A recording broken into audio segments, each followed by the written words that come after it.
Litchfield Insurance Associates here in Beaumont. A large portion of Americans don't have life insurance or don't have enough. Whether you need a temporary policy, something to help with income during retirement, or making sure your final expenses are taken care of, having life insurance is an act of love and security for your whole family. Having a local trusted agent makes navigating through the sometimes complex world of life insurance so much easier. And I would love to be the one to help you.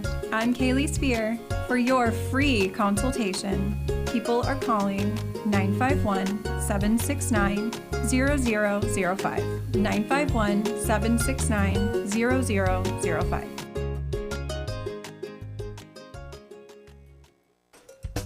Welcome to the Worker Power Hour with Randy Corrigan, a brand new show about labor and worker issues.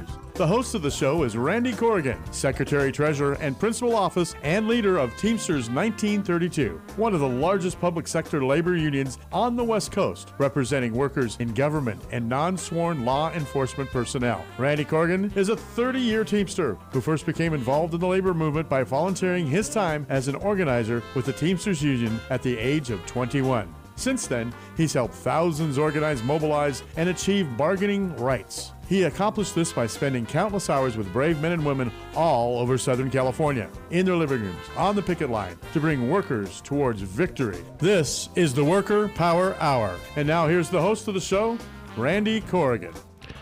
Good afternoon, everybody. Welcome back. Actually did a recording last week. Still got music playing. It's the Worker Power Hour with Randy Corrigan, longtime organizer, first-time radio host. It's good to see everybody in the studio. It's been a couple weeks since we've been here. The show that we did on June 19th, we actually recorded the day before because it's a holiday. I'll talk about that here in a quick minute. So it's good to be back in the actual studio and see everybody live. It was actually harder to actually record a show than it was to do it live for me. I struggled with actually doing it where we were pre-recording it and trying to fit everything in. But again, great to be back and kind of see everybody in person versus trying to visualize where everybody's at and what everybody may listen to. Well, the other interesting thing about that show the week before last on June 19th was the first time I actually got to listen to myself on the radio on KCAA 1050 AM as I was driving. So That's cool. That was weird. That was different. Mark, I don't know if that's ever happened to you, but Oh, yeah. for me, it was the first. Obviously, we recorded it the day before and we aired it on the 19th. And I'm driving. I got my son and my wife in the car, and it was kind of fun. Yeah, it's just weird to be in that situation where I'm listening to it for the first time like everybody else is. Anyway. That show, I always do a recap at the top of the hour in the next show, the previous show that we recorded, that we did live.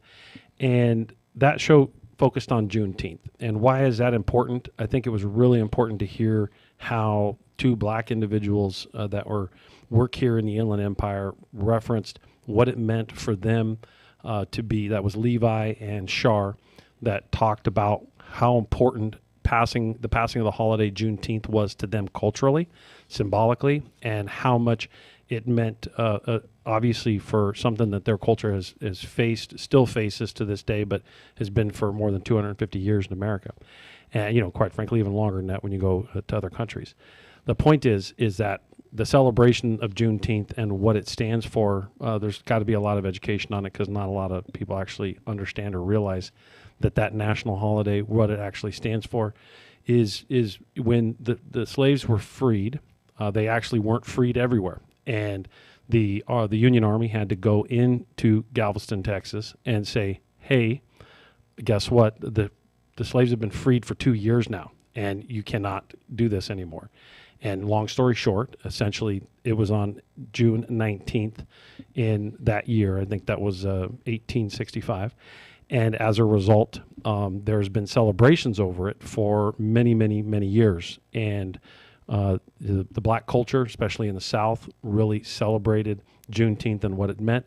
And so to have Shar and Levi on the show and talk about the significance of the holiday, talk about the struggles in which they have faced, throughout their life, as well as the significance of the holiday itself and what it meant to actually have that holiday on the calendar now was really great to hear. So for those of you that haven't heard the show, please go back and listen to that show and take a listen to it. I think it's really important. It's really valuable. And with that, I'll move on to the next part of the show, which is our shout-outs. We actually have a very long list of listening live shout-outs. It's kind of fun to see this kind of grow as time goes on. The first listening live shout-outs is our Needles group. Yes, we have some people listening live in Needles. They are listening digitally or streaming. Obviously, they're not listening on the radio because I don't think it reaches that far. We have an app for that. Yes, and some of them are listening to him on the app. Those of you are hearing, that's Mark Westwood. We're going to have a nice little debate here in a few minutes when I get into my news. The GM of the station. That's why I said we have an app for that, and all you have to do is KCAA in the Google or Apple Play Store. That's right. So shout out to our Needles crew, our public works and outdoor crews. They're working in 115 to 100 degree heat right now. This is what they actually have to work through for the next few months. Good shout out to them. They're Teamsters. So next time you're traveling through through Needles, realize that those are Teamsters in the city of Needles, and they work really hard. And that's pretty tough work. Imagine working on roads, doing all the things that public works workers have to do outside. So special shout out to you and our Barstow members too, because it's not any cooler in the city of Barstow. Our Barstow members are listening live in right now. We have Taylor Reynolds and Lupe Bees, SSSs at Apple Valley and Central Stations listening in live right now. Nadal and the House Supervisors at ARMC, which is Arrowhead Regional Medical Center, listening in live. City of Colton, whole group of them, City of Colton listening in live, as well as the City of Grand Terrace. And we have a bunch of volunteer organizers out right now helping some Amazon workers. They're out doing some canvassing, knocking on doors, talking to workers.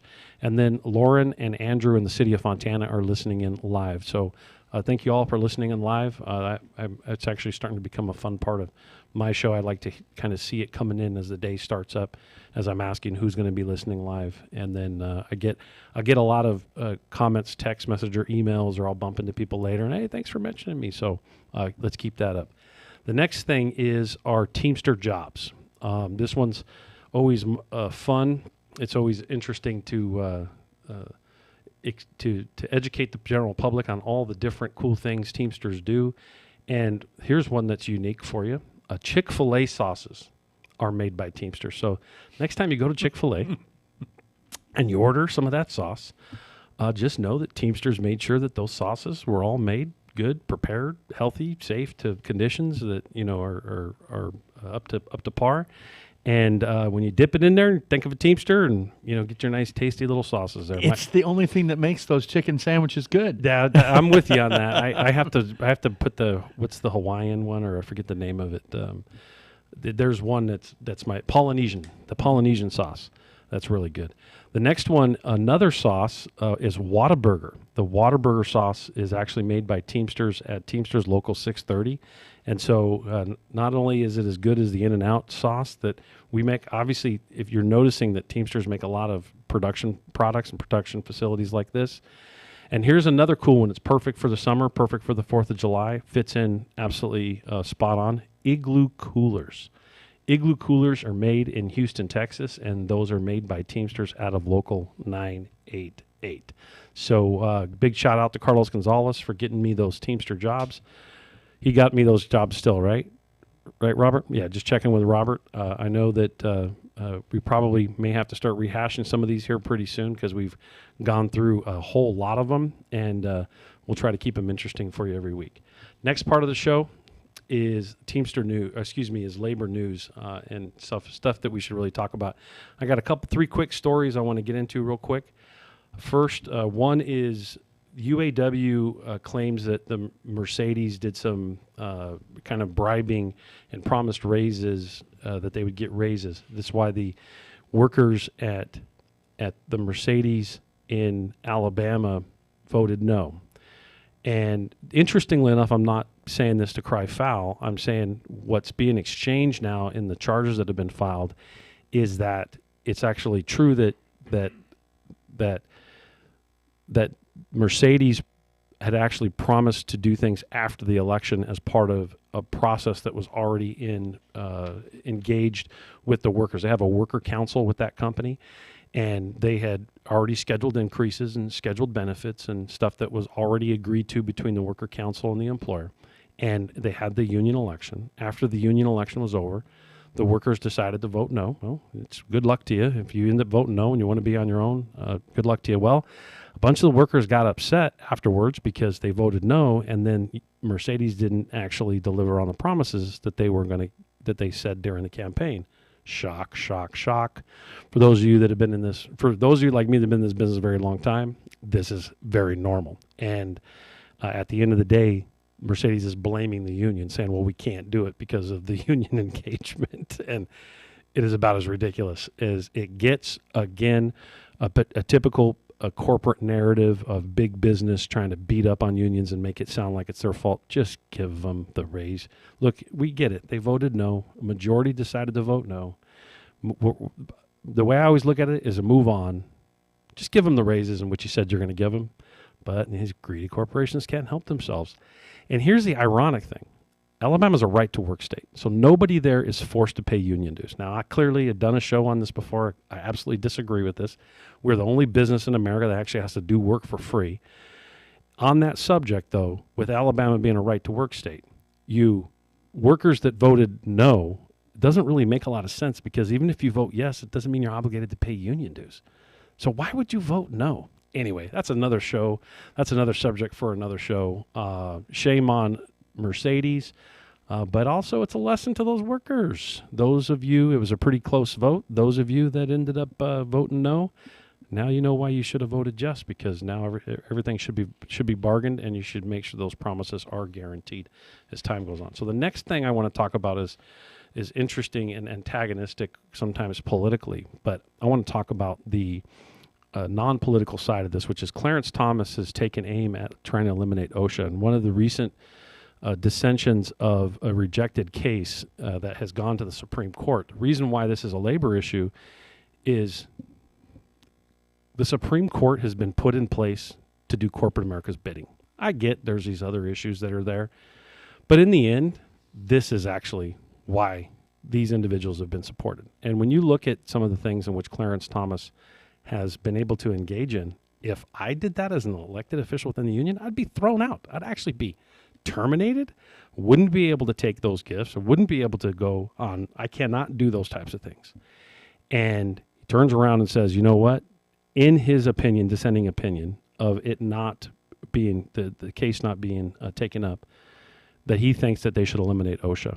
Now, he doesn't just think they should eliminate OSHA. He actually thinks that they should eliminate the NLRB and the SEC and a number of other institutions that protect regulatory aspects of protecting workers. So, you know, I get that people get into the politics of things sometimes, and I'm always disappointed that the partisan politics misses the point when it comes to what's happening to workers. The elimination of OSHA, which is more than 100 years ago. If you go back 100 years, there was no protections for workers on the job, and that's why they died. That's why they got killed. That's why they lost limbs. That's why the injury and death rate was, when you look back in time, you just go, how did this happen? Because corporations can't help themselves. So taking a position to eliminate OSHA, shame on you, Clarence Thomas. Mm-hmm. Just shame on you. The next one is, again, can be politically divisive. I always look at the labor side of this, and that is California voters to weigh proposal to ban forced prison labor in state constitution. Look, man, anybody, oh yeah, they're in prison, who cares what they do? When you start putting up prison labor by the private sector competing with workers, huge problem. So let's take the politics out of it. Let's just use a labor aspect of it and say, okay, well, I'm somebody, I don't know who's seen the movie Shawshank Redemption, where the guy is giving some cash off to the side to the warden of the prison to make sure that those jobs are done by certain individuals that they're not going to bid on it, and someone's padding their pocket. I'm not saying that's what wardens are going to do, but what the private sector does is exploit the labor, and how do you now compete with the regular workforce? unacceptable. You cannot. This is not a space in which we can go in. So, good job on the legislature moving in that direction, and it's actually really smart when it comes to labor, not the politics of this, the labor piece of this, to make sure that workers don't get exploited in that space. And obviously, we could spend all day banging around on the political different perspectives of this. Now, to my left, I have Mark Westwood, and this is the last part of our news that I wanted to talk about here briefly, and that is our General President, Sean O'Brien, our international union, notified the RNC, the Republican National Convention, and the DNC, the Democratic National Convention, and said, we'd like to speak at both of them. We'd like to make sure that a message is heard on behalf of labor, and especially specifically on behalf of the Teamsters, regarding certain subjects, and we asked to be invited. That news from a couple weeks ago sparked Mark to kind of get a little flared up on a couple subjects, and so I've invited him on the show. I've always, look, anybody who sees the opposite side of something that I do, you're more than welcome to come on the show. I don't just need everybody on the show to agree with me. I actually love debate, and I love to have somebody kind of disagree with my perspective on sometimes, especially if they're fired up about it. And so with that, I think everybody knows one of the stations. You're the station's GM here, right? Right. Yeah, so, obviously he runs the joint, and then he's got his own show, too. I've actually been on it a few times. That's how you got your start. It's how I got my start, and, he's one of the people that encouraged me to have my own show, and I did, so now you're on my show, which is kind of an interesting turn of events. So with that, I see you got all these notes in front of you, Mark. This is part of our news for this week, and I'm changing the lineup a little bit because I figure we're going to have a lengthy discussion here, and we'll have our Teamster Advantage partner after the break. But with that, Mark. Okay. Well, first of all, it's a pleasure and honor to be here, and I'll say in the studio of labor, because right now it's the studio of labor, and KCA is very proud to be that. And I've always supported labor, and I've had union people I've lived with and the whole nine yards, the union members in my family. So I'm very supportive of labor and union. This isn't like an adversarial position. This is a position of I need to gain this understanding of what the heck is going on. And first of all, it's very hard. I was listening to Clarence Thomas news and all that. And I was like, I got to sit on my hands. I can't talk. I'm a broadcaster. It's very hard for me to do that. It was the most difficult thing to be quiet right then and there. But I will. Let's talk about what the issue at hand is. And first of all and foremost, we are not being adversarial. The Democratic Convention, the reason maybe he hasn't been invited to the Democratic Convention yet is possibly because the Democratic Convention takes place at the end of August. Yeah, it's probably the timing of it's a little later, so they just haven't. And that's what I figured. And the Republican Convention's coming up early.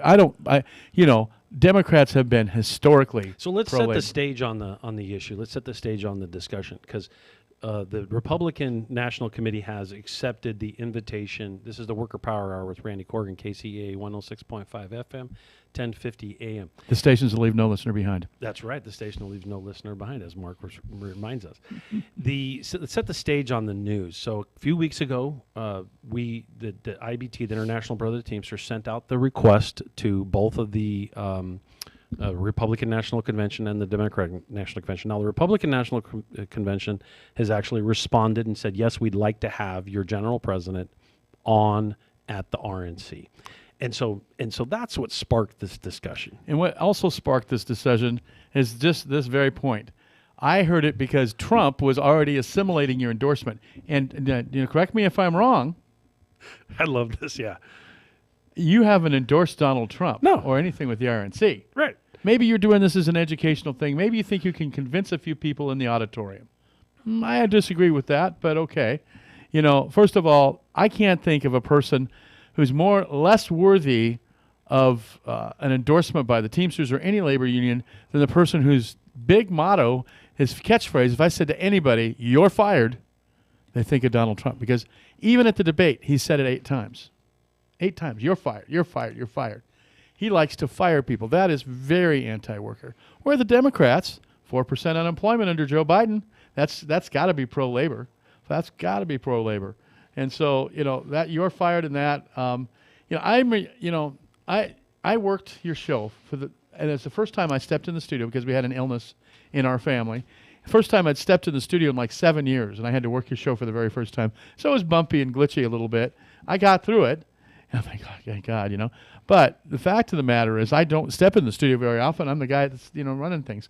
So, but you didn't say you're fired.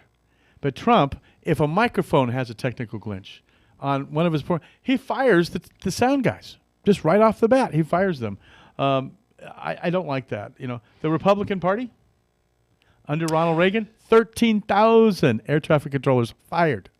So do you want me to respond point by point, or do you want to just go kind of dump all of your stuff and then I'll respond? Let's just go point by point. That's the opener, the opening salvo. Okay.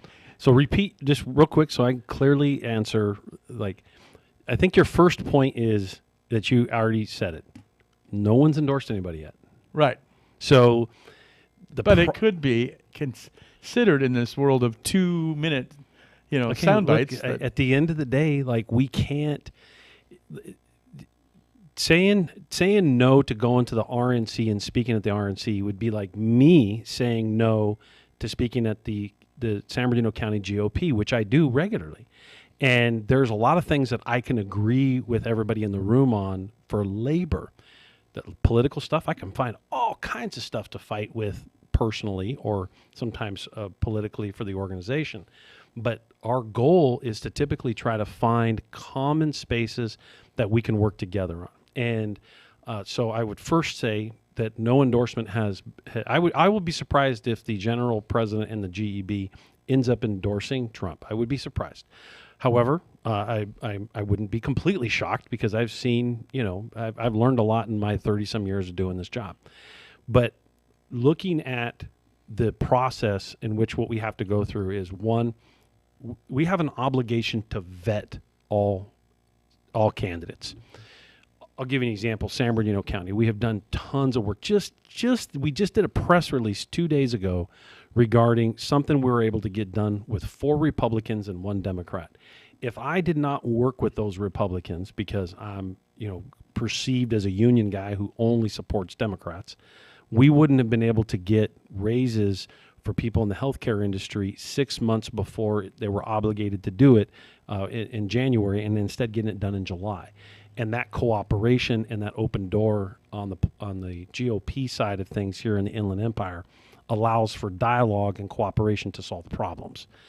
So I would venture to say that the reason for the general president doing it, and I actually just heard him speak on this last week at the Women's Conference in front of nearly 2,000 Teamster women from all over the country, explaining that it's important for the Republican Party to actually understand, in number one, the damage that the party is actually done to labor first, and that it's also important for the Republican Party, for members in the Republican Party, to challenge their party to be more labor friendly. I'm afraid Sean's going to get booed, to be honest with you. He might. 33% of all the Teamsters. Right to Work Foundation freaked out over the invitation. Yeah. The Right to Work Foundation popped a cork and actually was like, you can't do that, and da-da-da. So it's actually created a kind of a positive inroad into the discussion. 62% of all Republicans surveyed are against worker unions. 33% of Republicans are registered. Teamsters are registered Republicans. But that means 68% are not registered Republicans. They're Democrats. But, it is a very tenuous situation whereby a party that is sponsoring the National Right to Work bill. I know, we're looking at the clock here. No, I'm just checking. We got plenty of time. It's my show. The National Work to Right bill. Project 2025, that Trump is supporting and working with, says that on day one of the things they want to do is put through a bill that passes the Right to Work Act in every single state in the nation. You got 2 important points I completely agree with you. That Project 2025, for those of you that haven't paid attention to that, you need to read and look. First of all, it is very voluminous. It's enormous. But you want to talk about gutting worker rights. You want to talk about gutting a lot of regulatory factors that protect workers and protect certain institutions around making sure we have clean water, safe water, and a lot of other things. It's actually, there's a playbook to gut it. And it is actually important to talk about this. So, so part of having this conversation, and I would assume that part of what Sean is going to do there is actually say there are things in Project 2025 that you cannot do and think you're going to get labor support. Right. In other words, it is counterproductive if Project 2025 is your playbook for what's going to happen after you win as the Republican Party, then pay attention to these things in which you have already committed to changing, eliminating, or creating a negative aspect. I think what it does is actually creates a good discussion and opens up a door for that 33%. And just because only 33% of our membership is Republican, as far as on the national numbers are concerned, that doesn't mean we ignore them. We also have to listen to them and walk through. Well, hopefully you can change hearts and minds. I really pray you can. We do. And I hope you can. You know, the fact that, I'm getting ready to collect Social Security pretty soon. Mm-hmm. And, those are wages that are earned. There are wages. So before we move into that subject, can I respond to the point you made about changing hearts and minds? Sure. I can personally speak on personal experience that me being a former Republican myself, that I have watched people not necessarily change their party, but by becoming educated on exactly on real history, not what's been fabricated, but real history, and really understanding how, number one, OSHA was passed, or any regulatory factors to protect workers were passed, or any of this stuff was done. That once individuals learn that, they start to shift their politics not over a partisan subject, but over what's important for workers and themselves. OSHA, just to get to that real quick, because I had to be quiet about that. I think about the women that were upstairs in that factory, in the sewing factory, that were burned to death because there were no safety places implemented or in place. And people die because of that. People will die if OSHA is eliminated. I can just tell you that's pretty. People die now, and even as some would say OSHA is super restrictive, it's actually not good enough. The reality is the only thing to really. I know we're over the half hour, but again, I got the right to put this break where I want it, and I'm going to put it where I want it. Thanks, I appreciate it. And everybody. You know what? What's on after this? The show at 3:00. Let's look at the. I'll just go back into the 3:00. Anyway, the point to bringing it up is that the only protection, the true protection for workers is a collective bargaining agreement, is a union contract, because we are subject to the whims of policy based on political stuff, right? Right. Who's in charge? I'll give you an example. Everybody's, unions should be only Democrats, this and that. Will I say absolutely Biden has been great for unions since he's been in office? Absolutely. Actually, not just since he's been in office, he's always been great. Mm-hmm. But I also know that in 2010 and 2011 and 2012, when we tried to get the Employee Free Choice Act passed, that the Democrats laid down on us on some issues. Now, they said they were going to be supportive. I can go back in time, just as you can point to what Reagan did, which was very disastrous, and the Teamsters and Board endorsed Reagan. And we took back that endorsement after he did what he did to the air traffic controllers. And 13,000, yeah. That's correct. And I actually happen to now later on in life know people that were part of that bargaining unit that were fired at the time that happened.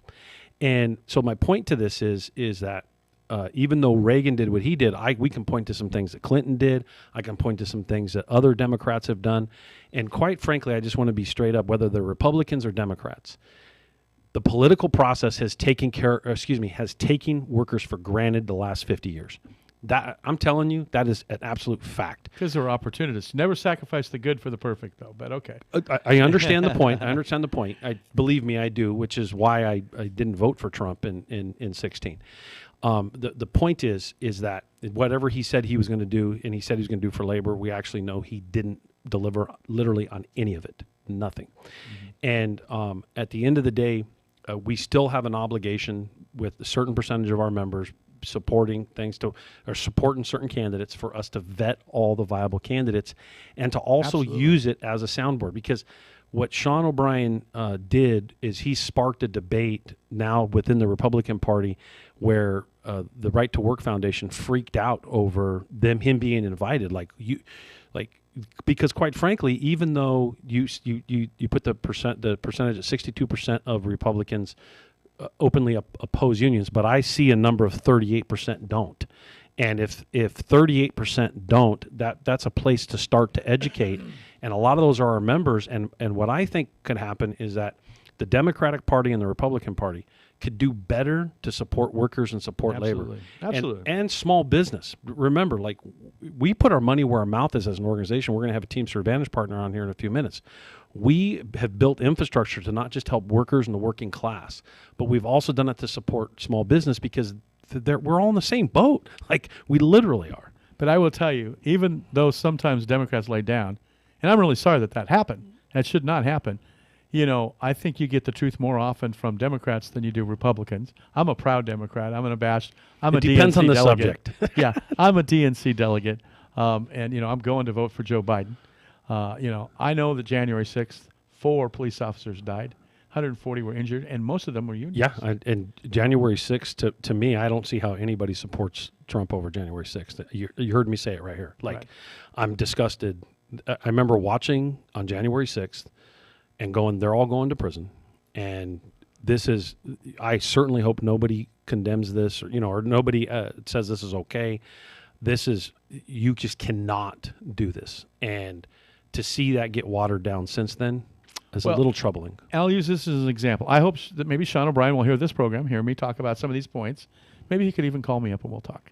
But no, he understands the point. He matter of fact, at the convention last week, at the conference last week, he explained, I understand the pushback, but please understand what we're trying to do is insert ourselves in a space to make an bless argument. you for trying.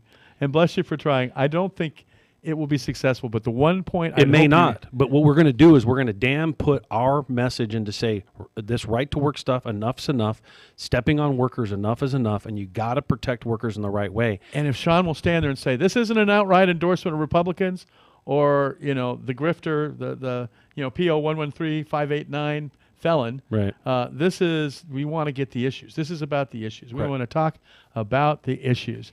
And if he starts off that way, Godspeed to him. I do have to get to break though. I do. I know I was wrapping up because I figured you were going to. What do you want to make one last point and I respond to it and then we'll get a break? Well, one last point would be, homeless, the pandemic, the grifting of the contractors, the right to work thing. Sadly, this speech could confuse people and tilt the balance of a very tight election in the favor of Donald Trump, who I believe, as a DNC delegate, cannot be the next president of the United States for the good of the workers in America. Understood. But that's the difference between the perspective of you being a DNC delegate and me being a labor guy.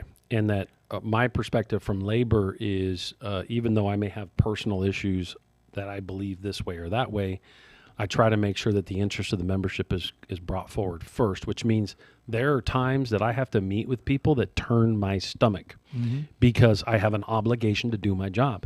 And if I don't fulfill my obligation, which is exactly what Sean is doing, is making sure that even though only 33% of our membership are Republicans, remember only 48% are Democrats. So, and there's a bunch of independents in the middle. It's important for our members to feel like and to know that, quite frankly, we take a beating over this. So we do something to be supportive of a Democrat, the Republicans freak out. We do something like this, then the Democrats freak out. It's like, everybody wants to beat us up, like, and we're like, no, we're just going through the process, and then we're going to make a recommendation based on those individuals' records and the work that they've done, and whether or not we're going to believe them based on the history of how they voted and treated people in the past. One last thing. Republicans want to change the name of the House Education and Labor Department for only one reason. It has the word labor in it. I understand that. And you know what? Look, I'm not debating. I'm not, Mark. We're done. What you're saying in a lot of cases is true and factual. Yeah. There are some facts in what you're saying, but to say we can't even go to an interview or talk to certain individuals is just not responsible in doing our job. And I have a question, and you've given me some good answers. And I hope that you're successful. I hope that Sean's not booed. He's going to run into some resistance, I'm telling you. Yeah, it's going to be a tough, tumultuous time for him. I'd say bring it on. And I just emphatically, say, I hope you're invited to the Democratic Convention. We're going to wrap this up, I know. Mark's over there saying, wrap it up. Let's go to break. I hope that he makes it clear it's not an endorsement. He will. Thanks.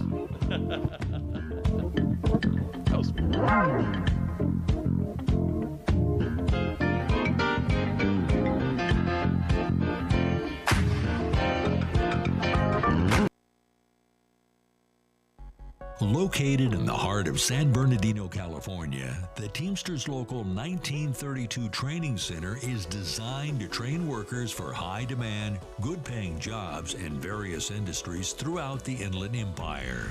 If you want a pathway to a high-paying job and the respect that comes with a union contract, visit 1932trainingcenter.org to enroll today. That's 1932trainingcenter.org. Are you graduating high school soon and wondering what to do next? College is one option, but why not consider the high-paying jobs made possible by union power? Labor Union Teamsters Local 1932 has opened a training center to get you into the high school to high-paying job pipeline. You'll learn all the skills needed to excel in opportunities across industries. Visit 1932trainingcenter.org to enroll today. That's 1932trainingcenter.org.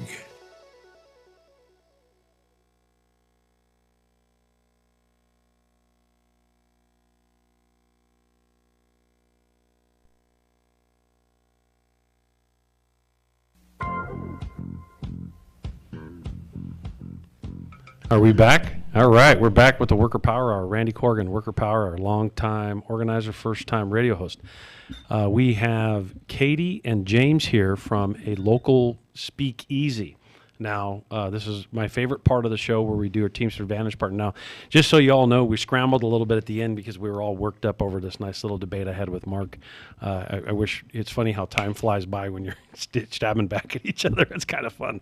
Again, no hostility there. It's a matter of being open-minded and trying to talk through things and learn and understand. One of the issues, I got you.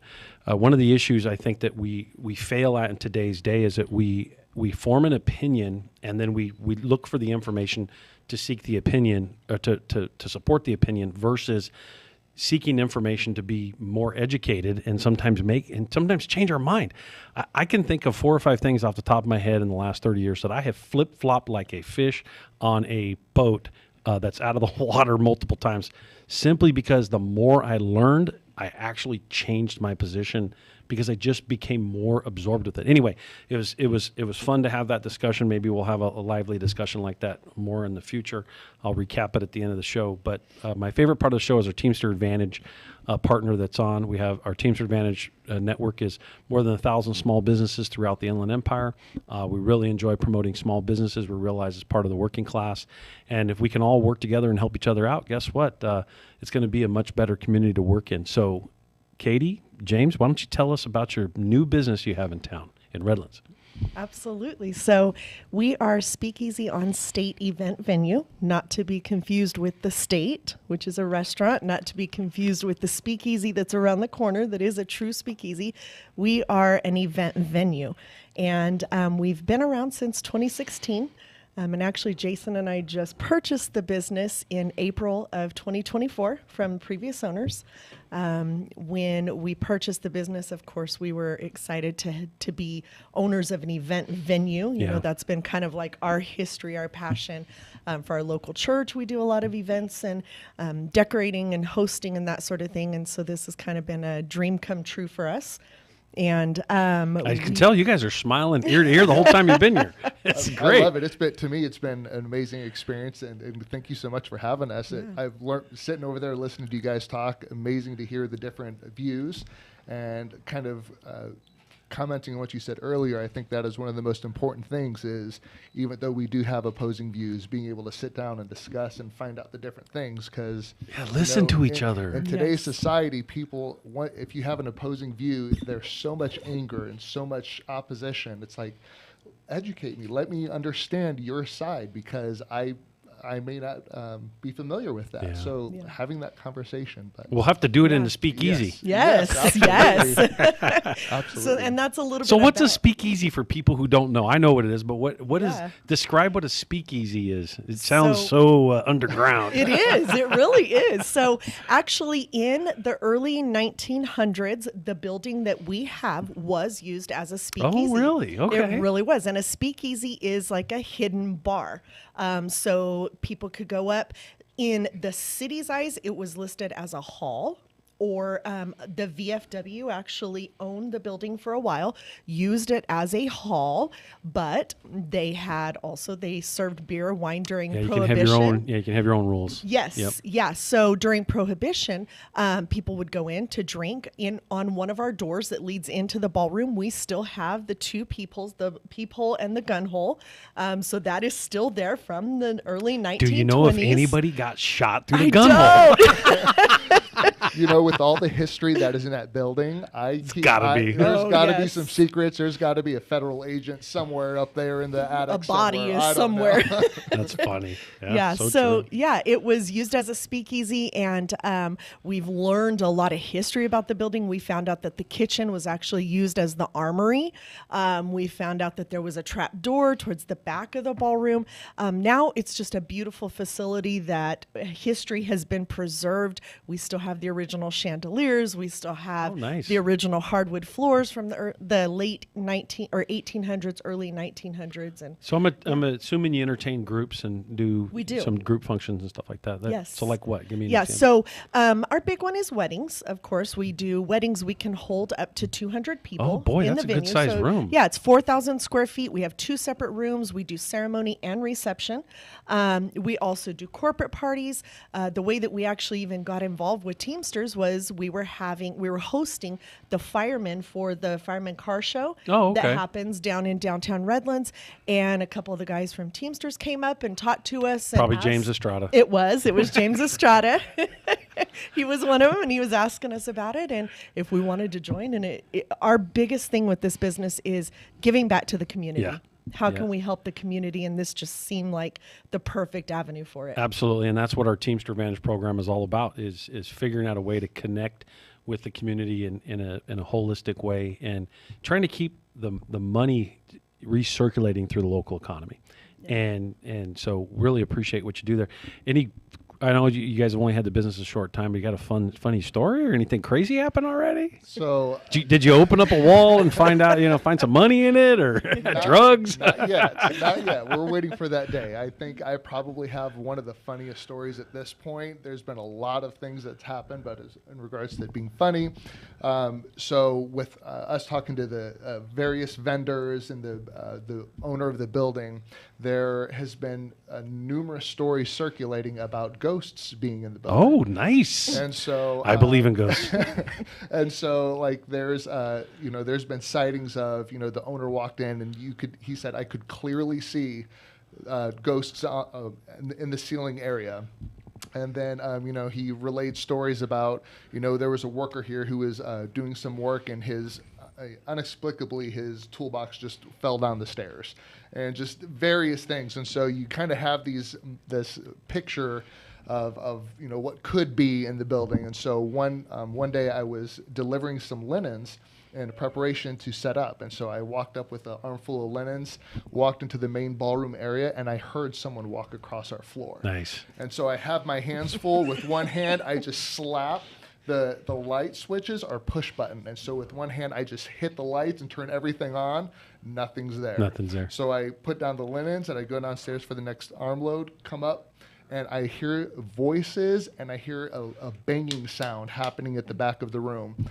And so being the tough, protector, secure man that I am, I called my wife. He ran. And I said, get out of here. And I said, hey, if something's happening, I want you to be on the phone.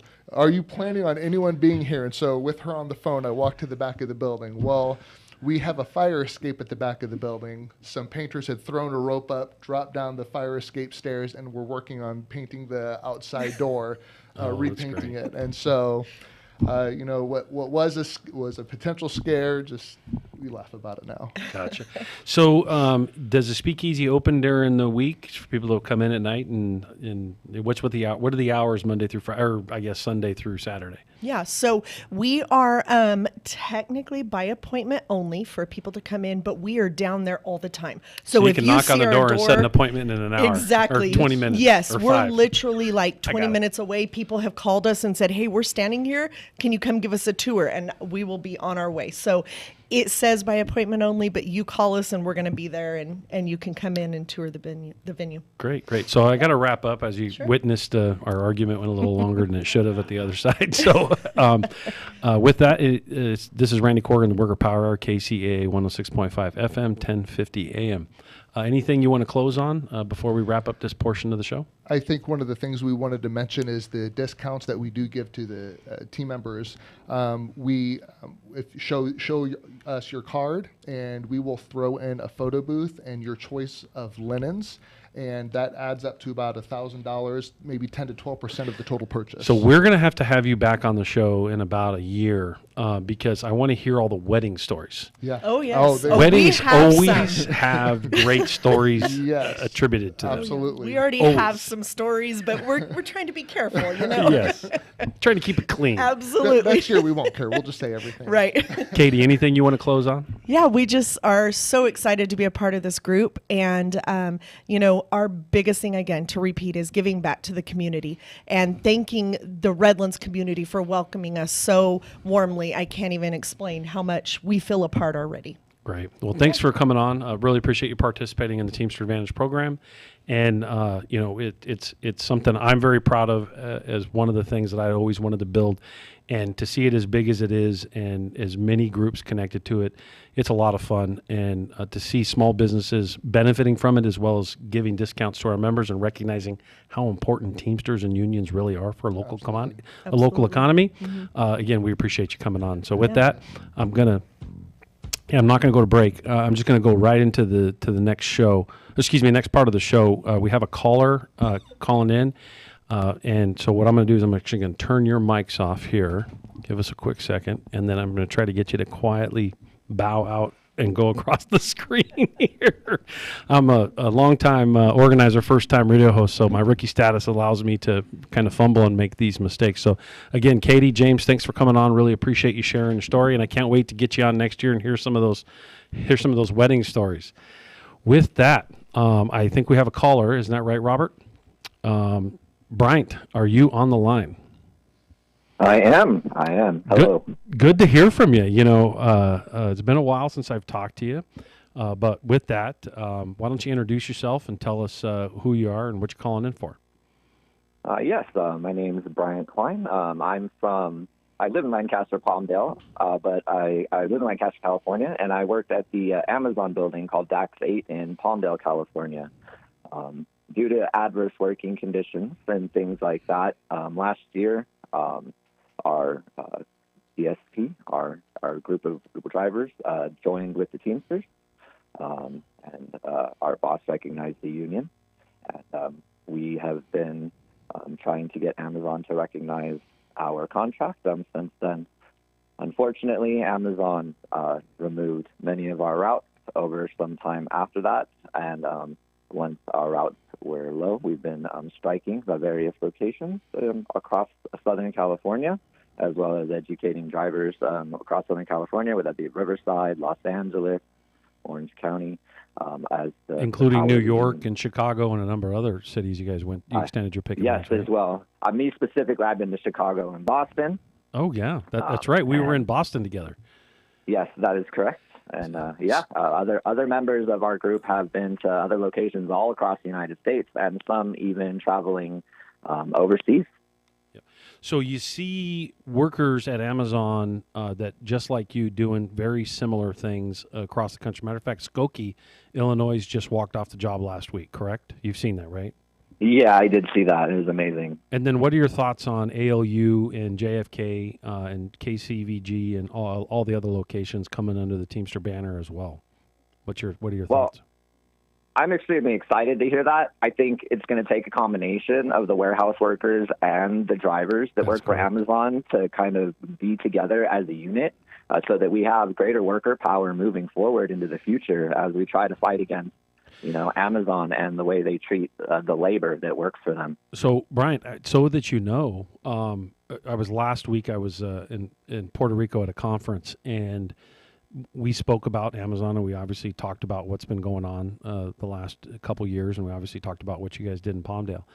And I hope you realize that Chicago, New York, Cincinnati, other parts of the country that to be named here pretty soon, were all inspired by the work that you have done, and that you were the first domino to push forward and to start knocking this down.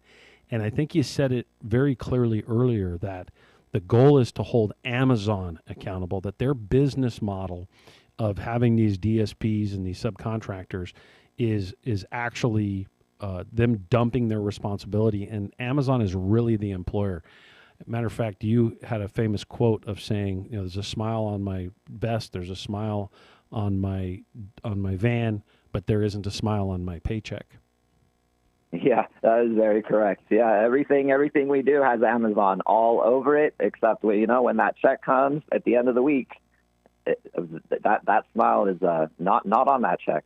So, are you aware that you obviously your group of workers has sparked what you're seeing all over the country, where workers are similarly, more than 40 strikes have happened in the last year. Workers are walking off the job and demanding Amazon either recognize union or recognize certain conditions or changing things at work. And they're winning a lot of these things as time goes on. But as you see more and more of this build up in different parts of the country, I hope you realize you guys were the first domino to move this out. Do you get that sense and understanding of how important that is to everybody else and how much they look to you at what you guys did? Oh, absolutely. I mean, as we've continued to travel all around the U.S. and, talk to these drivers, for many of them, it's the first time they've heard of us. But for a great many, they just don't know anything about unions. They've heard of things we've done, but they don't really understand the underlying issues surrounding it all. So, I mean, it's always great to go out there, especially to other states or other counties outside of my own, where we run into these drivers and they recognize who we are, and they understand what we're about. They're accepting. They listen. I mean, it's not easy in all of our jobs when we're in a rush or under a time constraint to sit for 5 minutes, 10 minutes, and have a conversation. But everybody seems receptive and open. And I mean, it's been amazing seeing that recognition, as well as having others look to us for ideas as they start. Yeah, they're building picking up their fight. Right, they're building their fights. They're building around the issues, and just so that all listeners understand, these Amazon drivers are we all see them as Amazon drivers. Amazon says they're not our drivers. Amazon actually is quoted as saying, these Amazon drivers do not. These drivers do not work for Amazon. They are delivery drivers delivering packages for Amazon. I mean, they actually say this in their quote, and they try to say they're not our employees, yet they want complete control over the operations. And the reality is you make your working conditions are far different than a UPS or any other in the industry, right? Your working conditions are far more degraded, and your pay and benefits and all that, it's like night and day, complete difference. And the reason that you guys are doing what you're doing is you just kind of want a piece of what you see everybody else in the industry has. Is that correct? You're not asking for all of it. You actually just want part of it. Yeah, absolutely. There's no reason why Amazon, being one of the wealthiest businesses, out there at the moment, cannot pay some of its workers at least somewhat of a competitive wage compared to some of those other companies that you would say have wages that are closer to the top, the top of the scale. Now, I think that, yeah, look, Amazon can afford to pay you well over the $21 an hour that they were paying you, right? Absolutely. And the average delivery driver in the industry should be making, somewhere upwards of $30 an hour or more. And this is a very tough job. It's very difficult. And most importantly, not even as much as that, is making sure you have good, affordable health care benefits on top of having a retirement vehicle. Like, you can't, you can't continue to do this job until you're 65 years old. You got to be able to pull the plug somewhat early if you're going to physically beat yourself up. So I do have to wrap up the show, Bryant. I really appreciate it. It's good to hear from you. Last time I think I talked to you, we were in Boston together about 6-8 months ago. And Yep. Is there anything you want to briefly close on before I transition this last part of the show? All I want to say is, all the drivers out there, especially in this heat, the quotas they face are crazy. They're not always provided with all the gear and everything. So for everybody out there, treat your delivery drivers, with respect, help them out when you can. And for all the rest of us, the original 84 at DAX 8 will continue to reach out to drivers, educate them about unions and the power of unions and the power how we can all organize to better the working conditions we all face. Couldn't say it any better yourself, or I couldn't say any better myself. Great job, Bryant. We're still waiting on the decision from the National Labor Relations Board. Unfortunately, the government moves slow from time to time, and we are anticipating that the board is going to announce that they believe that Amazon is responsible for your working conditions and require them to bargain, as well as undo the wrongs in which they've done. That's for another show. I'm going to wrap up. I got about 60 seconds or 45 seconds left. What are you doing to build worker power? Are you talking to your friends? You talking to your family? You talking to your neighbors? At the end of the day, I would love to have Mark back on here and for us to argue for another half hour on the show into the next segment. But we got to bring this to a close. Longtime organizer, first-time radio host Randy Corrigan, Worker Power Hour, KCAA 106.5 FM, 1050 AM. Signing off.